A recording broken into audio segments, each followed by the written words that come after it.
অসত্য তলায় পুঁথির কোনটিখানি গলায়। বাউল, দাঁড়িয়ে কেন আছো? সামনে আঙিনাতে তোমার এক তারাটি হাতে, তুমি সুর লাগিয়ে নাচো। পথে করতে খেলা, আমার কখন হলো বেলা, আমায় শাস্তি দিল তাই। ইচ্ছে হতায় নাবি, কিন্তু ঘরে বন্ধ চাবি, আমার বেরুতে পথ নাই। বাড়ি ফেরার তরে তোমার কেউ না তাড়া করে, তোমার নাই কোনো পাঠশালা।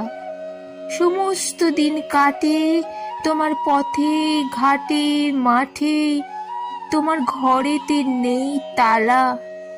তাই তো তোমার নাচে আমার প্রাণ যেন ভাই বাঁচে, আমার মন যেন পায় ছুটি। ওগো তোমার নাচে